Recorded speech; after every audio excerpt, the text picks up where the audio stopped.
25 de abril, data de hoje, né? 25 de abril de 2024, 50 anos da Revolução dos Cravos em Portugal. Foi a revolução, foi um movimento político que colocou fim à ditadura salazarista. O Salazar, o ditador Salazar, foi, acho que, o que ficou mais tempo no poder na Europa, né? Mussolini caiu, o Hitler foi derrotado ao fim da Segunda Guerra e o Salazar continuou no poder e foi até... o regime salazarista foi até 1974. Está aí o Salazar na tela, né? Um regime que perseguia, que prendia, torturava e que se recusava a aceitar a independência das colônias portuguesas na África. Quando elas entraram em guerra contra o Império Português, aí o regime caiu. Então, no dia de hoje, Portugal relembra 50 anos da Revolução dos Cravos, que significou a volta da democracia para Portugal, né? Uma revolução capitaneada aí pelos capitães, né? Por oficiais de média patente e uma revolução que teve muito apoio popular, como a gente vê aqui nas imagens que estão na tela. Daqui a pouco a gente vai conversar com o Lindener Pareto, o nosso Lindener, professor, aqui sempre presente no ICL, está lá em Portugal e vai entrar ao vivo para conversar com a gente, falar como é que foi o clima nesse dia. A preocupação em Portugal é porque agora há uma extrema-direita que, inclusive, quer retornar ao salazarismo. Eles não aceitam a comemoração do fim do salazarismo. Eles reivindicam, inclusive, a ditadura salazarista, a extrema-direita do Chega. Então, 25 de abril, dia de festa, foi bonita a festa, pá, né? A música do Chico, que faz referência à Revolução dos Cravos, em Portugal. Agora, gente, o 25 de abril, nós vamos voltar à Revolução dos Cravos daqui a pouco, mas aqui no Brasil tem um significado também importante para a nossa história recente.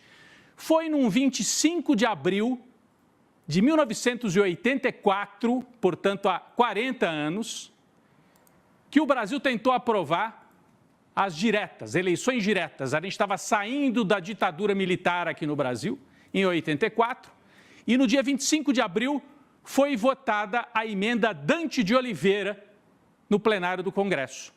A tentativa era aprovar para que o país pudesse votar diretamente no próximo presidente da República. Houve uma grande campanha, a gente está vendo imagens aqui nas ruas, aqui já é a imagem do plenário do dia da votação, que foi o dia 25 de abril, esse é o Dante de Oliveira, ficou com esse nome, Emenda Dante de Oliveira, era um deputado do Mato Grosso que apresentou a proposta de eleições diretas no Brasil. Houve uma campanha fortíssima nas ruas, a campanha das diretas já, comícios gigantes, né, Chico, em São Paulo, no Rio, mas em Belo Horizonte, todas as capitais do Nordeste, o Brasil inteiro foi para as ruas pedindo direta já. Ulisses Guimarães, Brizola, Lula, Franco Montoro, enfim, aquela geração política ali dos anos 80. E o que aconteceu no dia 25 de abril? As diretas já foram derrotadas em plenário, né?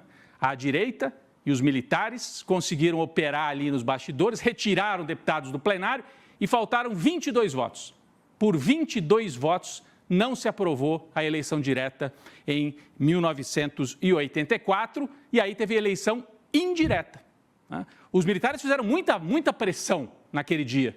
Eu lembro, colocaram tropas em Brasília, o Newton Cruz era o chefão dos militares lá na época, um general que, enfim, abusivo, atacava jornalista, né? Ali a gente estava tentando sair da ditadura. Olha ele aqui, ó, brigando com o jornalista. Acho que dá para ouvir um trechinho, né? Ah, bola. Deixa eu falar. Pode falar, general. Pode falar. Então cala a boca.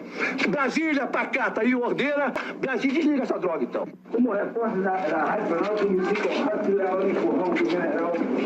Deixa eu falar aqui. Olha aqui, garoto. Esse era o clima, hein? Então, vocês imaginem só, cala a boca, diz o general para o jornalista que estava tentando entrevistá-lo, ali na véspera da votação das diretas já. Parece alguém que eu conheço. Parece um certo ex-presidente, né? Parece. Foi essa cultura que ficou aí no bolsonarismo, né? Mas aí o Brasil, Gabi, Chico, não conseguiu aprovar as diretas já em 84. O Tancredo Neves, que era do MDB, se juntou com um pedaço da turma do partido lá da ditadura. Aqui está o Tancredo, ó. Tancredo. Se juntou com o Sarney, fizeram uma chapa e foram para a eleição indireta. Eleição indireta. Esse é o Sarney era o vice do Tancredo. E ganharam. Ganharam na eleição indireta.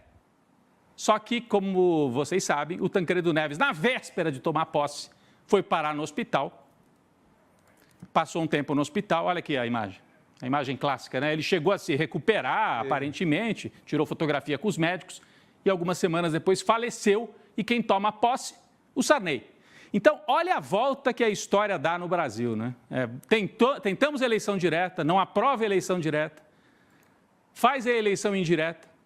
E esse formato de eleição indireta e governo Sarney explica muito do que a gente acabou vivendo depois. Porque os militares coordenaram, mandaram pra caramba, pressionaram, né? Primeiro que eram parceiros do Sarney, né? Vinham de uma parceria durante a ditadura. O Sarney vinha do partido que apoiava a ditadura.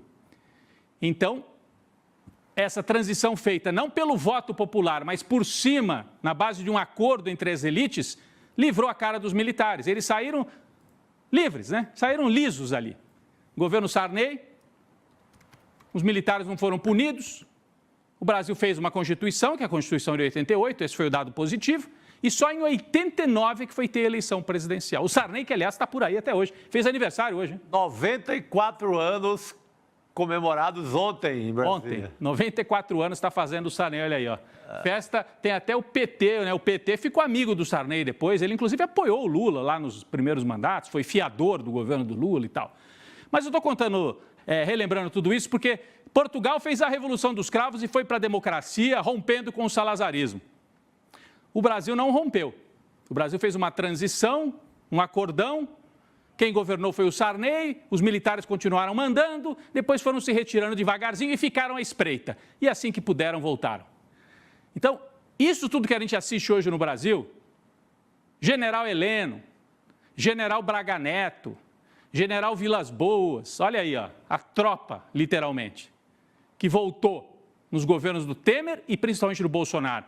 Isso são as feridas abertas dessa transição que podia ter sido diferente se as diretas já tivessem vencido no dia 25 de abril. Mas uma transição feita por cima, como é a tradição brasileira, na base de uma grande conciliação, poupando os militares que foram para o governo Bolsonaro, não aceitaram a derrota para o Lula em 2022, tramaram um golpe, estão sendo acusados disso, começaram a ocupar espaços ainda no governo do Temer. O Temer abriu espaço para os militares, né, Chico?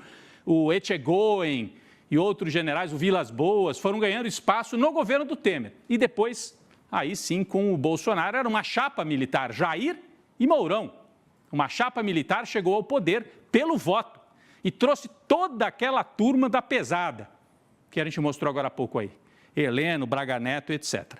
Então, é uma transição mal resolvida. Uma transição que foi feita sem o voto popular, foi feita nesse acordão e poupou os militares e eles falaram, nós somos poupados, nós somos os fiadores da República, somos o poder moderador, nós decidimos quem ganha, quem não ganha e tentaram fazer agora em 2022 e 2023 com a transição do Bolsonaro para o Lula, né? Não aceitaram a derrota.